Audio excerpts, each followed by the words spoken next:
Hey there, period 4. Welcome back from break. We are diving right into things. I hope you had a really great break. I hope you feel rested, although you're probably a little tired today because you've been sleeping in a little bit. But I'm sorry I couldn't be there. But I'm with you over the over the interweb, so we can jump into doing more geometry. Keep in mind, so you had your tests returned to you. So keep in mind, I will, at the end of this video, I will remind you, but keep in mind you have test corrections and those will be due on Thursday the 11th. So you can work on those over the weekend. And, pardon me, and then also you've got final exams coming up. So you wanna locate your old chapter tests so we can use those to study from. Again, I'll remind you of these things when I get to the end of this video. We're going to jump into a section from chapter 4 that we didn't cover before the test. In my opinion, I think this section actually belongs in chapter 5. So that is what I did, is I'm sticking it into chapter 5. So you go ahead and we're going to take some notes, get ready to go. If you have some colored pens or markers or colored pencils, or you want to borrow some of mine, you are welcome to do so. It might be helpful. So we're going to start in section 4.5, and this is an introduction to parallel lines. Alrighty, so oddly enough, we're not even going to talk about parallel lines in the introduction to parallel lines, but that is the title of this section. So the introduction to parallel lines, you're going to have a picture of two lines. So let's draw two lines. Let's say that one and that one. And the way that lines are named, we can use 2 points, but in this particular chapter, a lot of times they're going to use a lowercase cursive letter. So we'll call this line A, and that's line B. We're going to talk about something called a transversal. A transversal, that's a new word, we're going to use it a lot. So a transversal is a line that intersects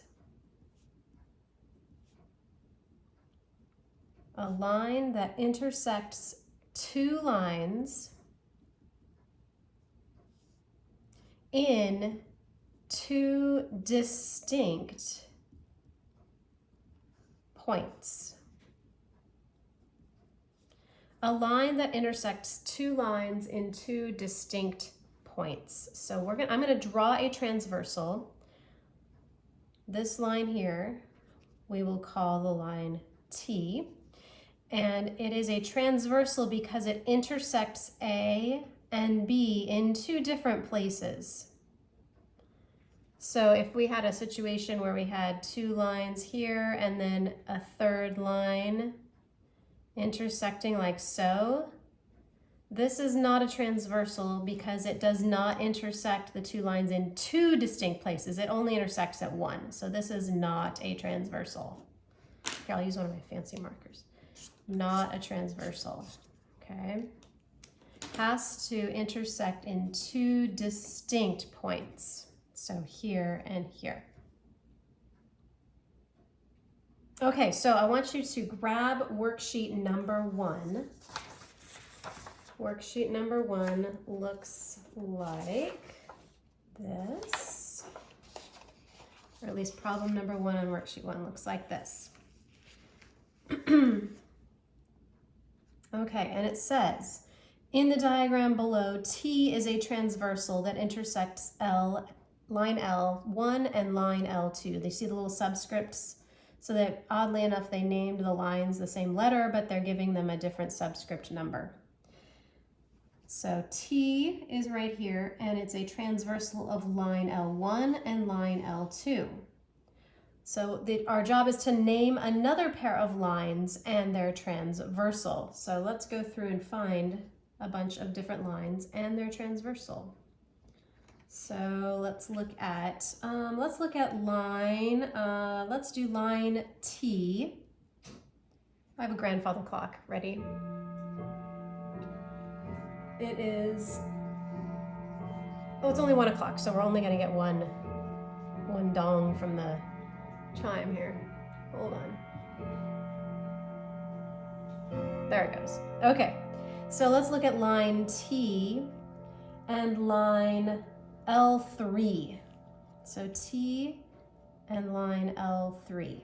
So if we look at T and L3, which line is crossing these two in two distinct places? There's actually two answers. So if you said L1, you would be correct. And if you said L2, you would also be correct. L1 crosses these two lines here and here. L1 is here and here, and L2 crosses here and here. Okay, so take a look at another set. Let's look at L1 and L3. So take a look at L1 and L3. Which line is crossing L1 and L3 in two distinct places? So the only line that crosses them is L2. So L2 is the transversal of L1 and L3. How about line T and line L2? We'll do one more of these. So line T and line L2. So which line is crossing line T and line L2 in two distinct places? We've got L1, right? It's crossing T here, and it's crossing L2 over here. So L1 is the transversal. Okay, let's jump back to the notes. Let's jump back to the notes. And we're going to name some of the angles that are created. So let's draw another one of these guys where I have a little bit more room. So let's do that line, and we'll make this line F, and this is line G. And then this will be my transversal H. So H crosses F and G in two distinct places. All right, I'm gonna number the angles. So this is 1, 2, 3, 4, 5, 6, 7, and 8. Okay, so number your angles. We're going to talk about each of them. I also want you to notice that F and G kind of form some funky looking railroad tracks. Kind of some strange looking railroad tracks. So F and G have an inside to the railroad tracks and an outside. So the inside we call the interior of the railroad tracks. So all this area in here is the interior. And then the outside of the railroad tracks is called the exterior. So there's outside over here and there's outside over here. So exterior, exterior, and then interior is inside. So interior angles, let's list them. What are the 4 interior angles? List them, go, do it. Write it down right now. There's 4 interior angles. You got 3, 4, 5, and 6, yes? Okay, now here's exterior angles. List the exterior angles, all 4 of them. Hint, it's the ones left over. So 1, 2, 7, and 8. So these are the interior angles, these are the exterior angles. Okay, so let's talk about the transversal next. The word alternate means to go back and forth, right? You alternate from right to left when you walk. So we're going to talk about the alternating over the transversal. So there are some angles that are named alternate, interior, angles. And grab one of your colors. We're going to trace the alternate interior angles. One pair. They come in pairs.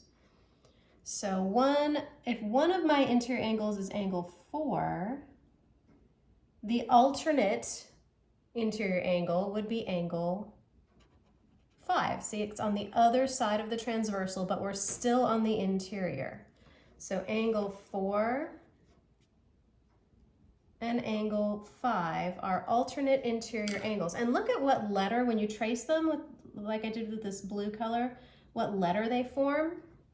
They'll always form a Z, or a Z, or a Z, or a Z. So alternate interior angles will always look like that. So name the other pair of alternate interior angles. Angle 3 and angle 8. So those are your alternate interior.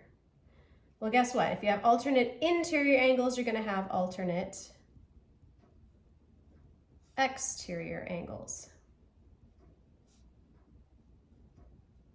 Alternate exterior angles.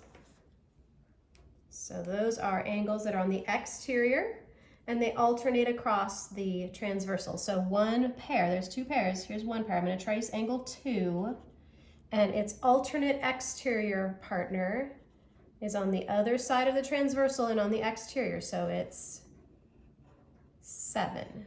So angle 2 and angle 7, angle 2 and angle 7 are alternate exterior angles. All right, go ahead and name the other pair of alternate exterior angles. You'll have angle 1 and angle 8. Oh, I messed up. I said angle 3 and angle 8 here. That's not right. It's angle 3 and angle 6. I'm so sorry, you guys. You probably all got it right. I apologize. That is not an 8, it's a 6. Okay, so we've got 2 and 7 for alternate exterior and 1 and 8 for alternate exterior. Okay, then now the next type of angle is a little different. They're called corresponding angles. Corresponding angles. All right, so corresponding. Well, think, where have we heard the word corresponding before? CPCTC. Corresponding parts of congruent triangles are congruent. So that means that in a triangle, if I have an angle over here, then its corresponding partner is over here, right? They're in the same location, but on different triangles. So take a look at these guys. We're gonna look for angles that are in the same location, but on different lines. So for instance, if I chose angle 4 as one of my angles, his corresponding partner, so the same location, so kind of this lower right hand angle, the same place on this line over here would be angle 8. So look at that letter that they formed. Do you see it? It's the letter F. So anytime you see the letter F, forwards, backwards, upside down, it's always going to be corresponding. Let's see, I did that one, that one, that one, and that one. There we go. Those are all the F's you could find. So we said angle 4, and angle 8 correspond. Okay, what's another pair of corresponding? There's actually 4 pairs of corresponding. So you could take angle, let's look at angle 3 and angle 7 is another pair. Okay, how about another pair? How about angle 1? Angle 1 goes with angle 5. Angle 1 and angle 5. And then the last pair is angle 2 and angle 6. So those are our pairs of corresponding. If you wanted to look at for letters for your alternate exterior, you can look for, I didn't write these down, they're kind of harder to see, but they look like that. They kind of go opposing. They don't touch each other, so they're not vertical, but they're kind of opposing like that. Okay, so same, next set is the same side. We're going to look at the same side of the transversal. We're going to look at the same side. Let's do same side interior angles.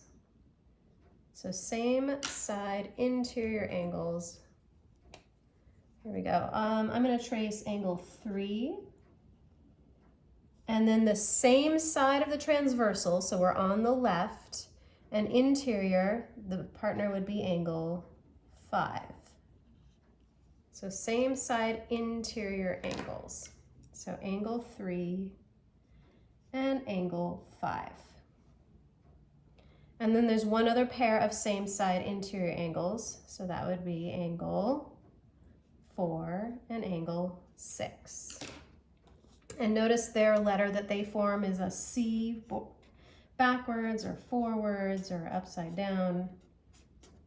Anything like that would be a same side interior. It all depends on the orientation of your lines. And then our last pair would be the same side exterior angles. Same side exterior angles. And I'm short one color. I'll just use black, I guess. Same side exterior. So I'm going to trace angle 1. So angle 1's on the outside, the exterior. And then his same side partner would be angle 7. So angle 1 and angle 7 is one pair. And then the other pair is angle 2 and angle 8. And so those guys, they kind of look like the alternate exteriors. They kind of go like that, but then they are not vertical or diagonal, I should say, diagonal from one another. So they look, one is upside down from the other. There you go. All right, so let's go back to worksheet 1. Go back to worksheet 1, and we're gonna look at problem number 2. Okay, and we've got this picture here, this diagram. Identify the relationship between each pair of angles. So the first pair is angle 7 and 8. So you look at 7 and 8. If you want to trace, I highly recommend you trace so you can kind of see what letter it's forming. So 7 and 8 form the Z. So the Z is an alternate interior angle. Okay, I want you to try out the other 3. Go ahead and give the other 3 a shot. Turn off the video for a minute, work on those 3, and come back in like 2 minutes.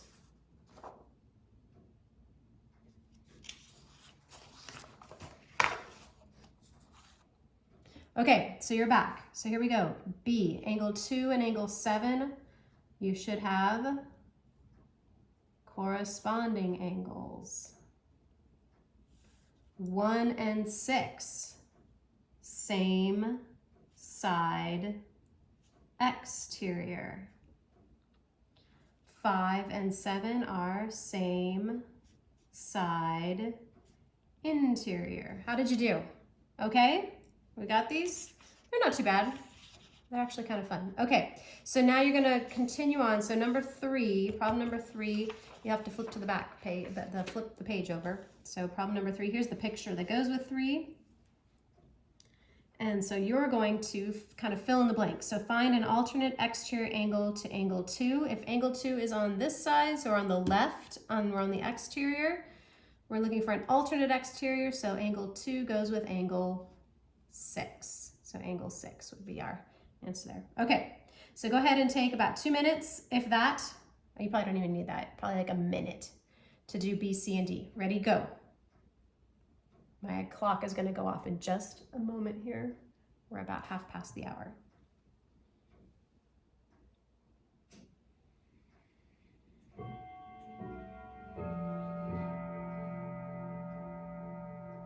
Sorry, we're 15 past the hour. There we go. Okay, so B, interior angle on the same side as 7. So that would be angle 3. Alternate interior to 4. So 4, we got to make the Z. So 4 goes with 3.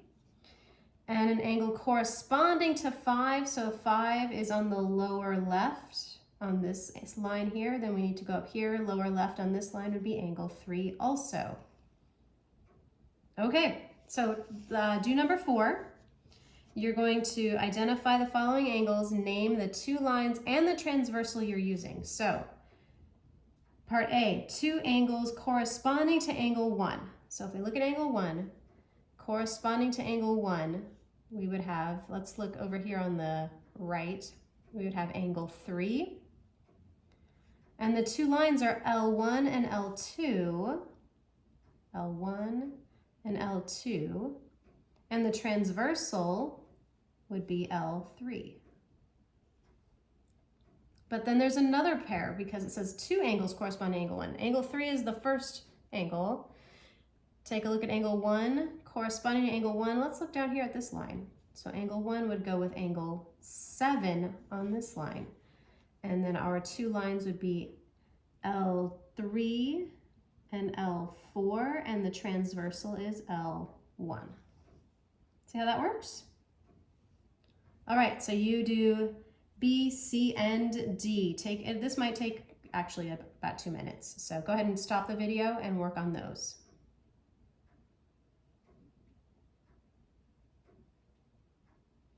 Okay, so an interior angle on the same side of the transversal is 10. Here's 10. Actually, do we have answers? We might have answers. Oh, silly Mrs. Carty. If you flip all the way to the back of the second page, the answers are over here. So go ahead and actually correct your work there on number 4. And then I want you to work numbers 5, 6, and 7 on your own. All right, so stop the video after you've corrected number 4. Stop the video, do 5, 6, and 7 on your own, correcting as you go. When you come back, when you turn the video back on, I will work with you on a couple of them that have the numbers because I'm not sure that you are totally tracking with that. So go ahead, turn it off, work on the rest of this worksheet.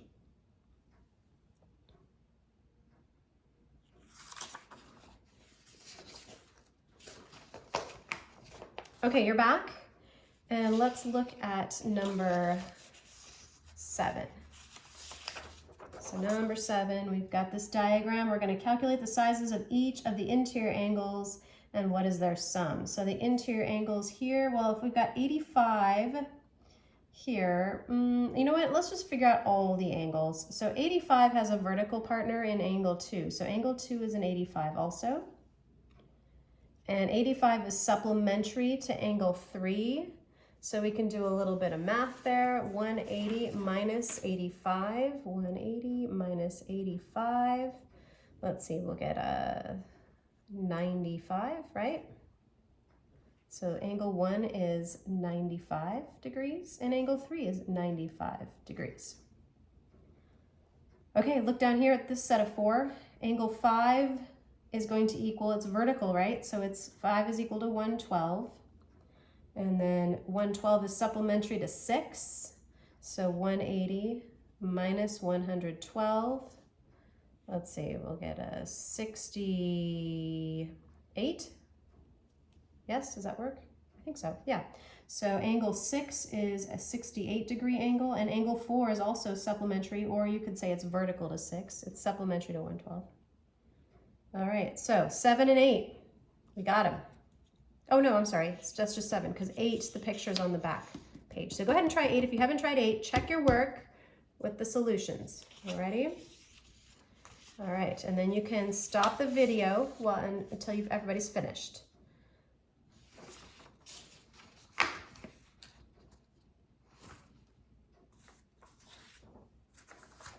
Okay, you're back. So the last thing I want you to do is you can work on worksheet number 2. So worksheet number 2 looks like this. And it's asking you to identify the relationship between each pair of angles. So for instance, On A of number 1, they want you to look at angle 2 and angle 4. 2 and 4 are on the same side of the transversal, so they are same side exterior. So that's how that all works. Alrighty? So go ahead and work on worksheet number 2. And then when you are finished with worksheet number 2, you may turn that into the sub, and then you can work on your homework. So let's write down some reminders. If you need your binder reminder to write down dates and things and assignments, your reminders are, first reminder, test corrections. My marker is dying. I will choose another. Test corrections. They are due when? Those are due on the 11th, which is a Thursday. Okay. You also need to locate your old chapter tests so that we can start studying for the final when I return. And then your homework assignment for tonight, which I'm hoping I wrote it correctly on the backboard before I left for break, but there's no telling what I did. I don't remember already. So your homework assignment will be page 196. I would like you to work just problems 1 through 4, but you also need to finish worksheet number 2. So those are your assignments. So if you finish worksheet number 2 in class, you may turn it into the sub. If you don't, please take it home and finish it for homework. Your homework should go quickly because there's only 4 problems, although there are problems within each problem. You have plenty of time to work on that. But so get started on your test corrections in class. Some of you did wonderfully, beautifully great on that test. So help out your buddies that need some extra help, okay? So that is your lesson for today. I will see you on the video again on Friday. Take care.